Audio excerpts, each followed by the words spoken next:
வணக்கம். இதிகாச புராண கால மகரிஷிகள். இன்று நாம் பார்க்க போவது அணிமாண்டவியர். மாண்டவியர் என்பவர் பெரிய மகரிஷி, தபஸ்வியான அவர் காட்டில் நடுவில் பர்ணசாலை அமைச்சுட்டு வாழ்ந்து வந்தார். எப்போதும் பர்ணசாலைக்கு எதிரே இருந்த அடி பருத்து பெருசாக வளர்ந்துருந்த அரச மரத்து கீழே தான் அவர் உட்காந்து தவம் புரிவார். அப்படி ஒரு சமயம் இறைவன் நினச்சி தவம் புரிஞ்ச பிறகு சமாதியில் ஆழ்ந்துட்டார். இப்படி இருக்க அந்த நாட்டு அரசியோட நகைகள் எல்லாம் திருடிண்டு போன சில கொள்ளையர்களை அரண்மனை சேவகர்கள் இருக்காளே அவள்லாம் பார்த்ததுனால காவலர்கள்லாம் குதிரை மீதேறி அவர்களெல்லாம் துரத்தினாலாம். கொள்ளையர்களுக்கு பயம் வந்துடுத்து. படு வேகமாக குதிரையில் பறந்தார்கள். அப்பொழுது நடுக்காட்டாக அடர்ந்த கொள்ளையர்களுக்கு பயம் வந்ததுனால அங்கு ஒரு முனிவர் கண்ணை மூடிக்கொண்டு, அதாவது இந்த மாண்டவியர் கண்ணை மூடிண்டு தியானம் பண்ணுறா இல்லையா, அதை பார்த்துட்டார். சரி, இதுதான் சமயம்னு அந்த சமாதி நிலையில் இருந்த மாண்டவிய ரிஷியின் முன்னால் அவர்கள்லாம் திடீர்னாலே அந்த நகைகளெல்லாம் போட்டுட்டு தப்பி ஓடிட்டாளாம். காவலர்கள் தான் பின்னாடி துரத்தின்றே வராளே. அந்த காவலர்கள் இந்த நகைகளையும் மாண்டவியரையும் பார்த்துட்டு, ஓஹோ, இந்த முனிவர் தான் கொள்ளையரோட தலைவராக இருக்கணும், அதனால தான் அந்த நகைகளெல்லாம் இவரோட அருகில் போட்டுட்டு அந்த திருடர்களும் ஓசப்படாமல் ஓடிட்டா அப்படின்னு நினைச்சா. இவனும் ஒன்றும் தெரியாதவன் போல் கண்ணை மூடிட்டு நடிக்கிறான் போல இருக்கு, இதை கட்டாயம் நம்ம ராஜாட்ட சொல்லிடணும் அப்படின்னு அவெல்லாம் போய் ராஜா கிட்ட முறையிட்டா. இதை கேட்ட ராஜாவுக்கு ரொம்ப கோபம் வந்தது. ஆனால் அவன் விசாரிக்கவே இல்லை. தீர விசாரிக்கணும் இல்லையா ராஜான்னு. ஆனால் தீர விசாரிக்காது நகைகள் எல்லாம் மீட்டு அரசிட்ட கொடுக்குமாறு அந்த காவலர்கள்ட்ட சொன்னான். அந்த திருடனை கழுவில் ஏற்றி கொல்லணும் அப்படின்னு உத்தரவிட்டான். உடனே கழுமரம் தயாரானது. அந்த காலத்தில் அதுதான் தண்டனை. கழுமரம்னா இந்த காலத்தில் யாருக்குமே தெரியறதில்லை. அது புராண காலத்தில் மரண தண்டனை விதிக்கக்கூடிய ஒரு பொருள். ஒரு நீளமான கனமான கம்பை ஆழமாக பூமியில் நடுவார்கள். அதனுடைய மேல் முனை கூராக சீவப்பட்டிருக்கும். அந்த மரக்கொம்பு மீது ஆமணக்கெண்ணெயை, அதாவது விளக்கெண்ணெயை வழுக்குவதற்காக தடவி இருப்பார்கள். அரசன் கடுமையாக தண்டனை கொடுக்குறானே, அப்படி தண்டனை விதிக்கப்பட்டவர்களெல்லாம் அந்த கொம்பின் உச்சியில் ஆசன வாய்ப்பதியும்படி உட்கார வச்சு விடுவார். அந்த கூரிய முனை உடலுக்குள்ளே நுழைஞ்சு உடம்பை ரெண்டாக பிளந்துடும். இது அந்த காலத்தில் அப்படித்தான் மரண தண்டனை விதிப்பார்கள். 1000 ஆண்டுகளுக்கு முன்னால் பட்டினத்தாருக்கு கூட உஜ்ஜயினி நகர அரசன் இந்த தண்டனையை விதிச்சான். ஆனால் இறைவன் அருளால் கழுமரம் எரிந்து சாம்பலாயிடுத்து என்பது எல்லாருக்குமே தெரியும். அப்படிப்பட்ட கழுமரம் தயாரானதும் மாண்டவிய மகரிஷியை அதன் மீது உட்கார வச்சுட்டான் அரசன். ஆனால் மாண்டவியர் சமாதி நிலையிலேயே இருந்ததுனால அவருக்கு எந்த ஆபத்தும் நேரலை. அவருக்கு உணர்வு கூட இல்லை. இந்த விஷயத்தை கேட்ட மற்ற ரிஷிகள்லாம் ஓடி வந்தாளாம். அவள்லாம் இந்த மகரிஷியை விடுவிக்கிறதுக்காக முயற்சி செய்தார்கள். ஏதேனும் செய்யணும் அப்படின்னு எண்ணினாலாம். உடனே அரசனிடம் ஓடினார். இவர் எப்பேற்பட்ட மகான் தெரியுமா மன்னா, இவரையா கழிவில் ஏற்றுவது?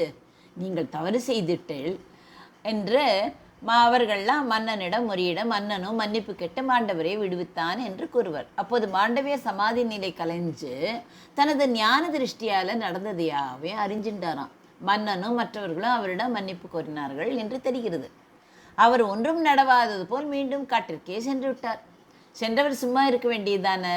தர்மதேவனை அழைச்சார். தர்மதேவனும் அவர் எதிரே தோன்றி வணங்கி நின்றான். தர்மதேவனே, நான் என்ன பாவம் செய்தேன், என்னை ஏன் கழுமரத்தில் ஏற்றினார்கள் என்று கேட்டார் மாண்டவிய மகரிஷி. ஐயனே, தாங்கள் 5 வயது சிறுவனாக இருந்தபோது ஒரு தும்பியை பிடித்து அதன் இறக்கைகளை பிடுங்கி ஒரு முள்ளால் அதை குத்தி அது துடிப்பதை பார்த்து தாங்கள் ஆனந்தப்பட்டீர்கள் அல்லவா? அதனால தான் தங்களுக்கு இந்த தண்டனை உண்டாகியதுன்னு தர்மதேவன் சொல்லிட்டான். அதனால மாண்டவியருக்கு ரொம்ப கோபம் வந்தது. தர்மதேவா, 5 வயது என்பது ஏதும் அறியாத விளையாட்டு பருவம் தானே, அது உனக்கு தெரியாதா? தர்மம் அதர்மம், நீதி அநீதி, பாவம் புண்ணியம், நல்லது கெட்டது என்பதை எல்லாம் அறியாத வயதில் தானே நான் ஒரு தும்பியை துன்புறுத்தினேன். அதற்காகவா இந்த முதிய வயதில் இப்படி ஒரு பெரிய தண்டனையை எனக்கு தருவது? நியாயம் தெரிந்த நீயே இதற்கு சரியான பதிலை கொடுப்பாயாக அப்படின்னு கேட்டார். தர்மதேவனுக்கு என்ன பதில் சொல்லணும்னு தெரியல. அதனால தலை குனிஞ்சுண்டு நின்னான்.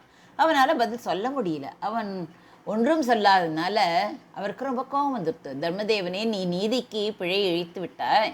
நீ பூமியில் மனிதனாக பிறந்து நீதி தர்மம் என்றால் என்ன என்பதை பூலோகவாசிகளுக்கு புரியும்படி உணர்த்துவாயாக அப்படின்னு சாபம் கொடுத்துட்டார். தர்மதேவன் பூமியில் துவாபர யுகத்தில் முடிவில் பிறந்தான். யாராக தெரியுமா? விதுரனாக பிறந்தார். மாண்டவியரை கழுவில் ஏற்றினா இல்லையா, அப்போ அவ இருக்கவே இல்லை. சிவன் அங்கே அவருக்கு நீண்ட ஆயுளை தந்தார். பல ரிஷிகள் எல்லாம் என்ன பண்ணினா பறவைகளூரில் அவருடைய நலனை விசாரித்தார்கள். இதையெல்லாம் கேள்வியுற்று அரசன் ஓடி அங்கே அவரிடம் மன்னிப்பு கோரினான். எவ்வளவு முயன்றும் சூலத்தை அவருடைய உடம்புலேருந்து எடுக்கவே முடியலையாம். கடைசியில் சூலத்தை வெட்டி எடுக்கும்படி தான் ஆயிற்று. சூலத்தோட நுனி அவரை உடம்பிலேயே தங்கி எடுத்தான். வடமொழியில் அணி என்றால் ஊசி அல்லது ஆயுதங்களின் முனைன்னு பொருள். சூலத்தின் முனை அவர் உடம்பில் தங்கினால அவருக்கு அணிமாண்டவியர் என்ற பெயர் வழங்கலாயிற்று. இந்த மாண்டவியர் இன்னொரு சாபத்தையும் கொடுத்தார். அது என்ன? நளாயினி என்பவ மகாபாரதத்தில் வரும் ஒரு கதாபாத்திரம். இவ நளராஜனோட மகள். கற்புக்கரசியாக புராண கதைகள் எல்லாம் சித்தரிக்கப்படுறா. தனக்கு இந்திரன் போன்ற கணவன் வேணும் அப்படின்னு சிவனை நினச்சி 5 முறை வேண்டினார். 5 முறை வேண்டியதுனால உனக்கு 5 கணவர் அமைவர்னு சிவனும் வரமருளினார். இந்த வரம் தனக்கு மறுபிரிவில் பலிக்க வேண்டும் என வேண்டிக் கொண்டாள். பின் விதிவசத்தால் மௌத்கல்ய முனிவரை மணந்தாள். இவளே அடுத்த பிறவியில் திரௌபதியாக பிறந்து 5 கணவர்களை மணந்து கொண்டாள் என மகாபாரதம் கூறுறது. பெருநோய் தனது கணவன் மௌத்கல்ய முனிவரை தேவதாசியிடம் சேர்க்க கூடையில் வைத்து எடுத்து சென்றாள் அவள். அப்படி செல்லும்போது அந்நாட்டின் அரண்மனையில் திருடியதாக குற்றம் சாட்டப்பட்டாரே மாண்டவியர், அந்த முனிவர் கழுவில் இருந்தார் இல்லையா, அப்போ அந்த நளாயினி தன் கணவனை சுமந்து சென்ற கூடையின் ஒரு முனை அந்த கழுவில் இடிச்சுடுத்து. வலியால் துடித்த மாண்டவியர் முனிவர், உனது கணவன் சூரிய உதயத்துக்கு முன்னாலேயே உயிர் துறப்பான்னு சபிச்சுட்டார். உடனே நளாயினி சூரியன் உதிக்காமல் ஆகக்கடவது என்று மறுசாபம் இட்டாள். 3 நாட்கள் சூரியன் உதிக்கவே இல்லை. நடந்ததை அறிந்த மன்னர் மாண்டவியரிடம் பொறுத்தருளுமாறு வேண்டி அவரை கழுமரத்திலிருந்து இறக்கினான். மாண்டவியரும் உலக நலனுக்காக நளாயினியிடம் சூரியன் உதிக்க உத்தரவிட வேண்டினார். இவ்வாறு அணிமாண்டவர் கொடுத்த சாபங்கள் யாவும் நிறைவேறின. அவ்வளவு சக்தி வாய்ந்தவர்கள் இதிகாச புராண கால மகரிஷிகள். நன்றி.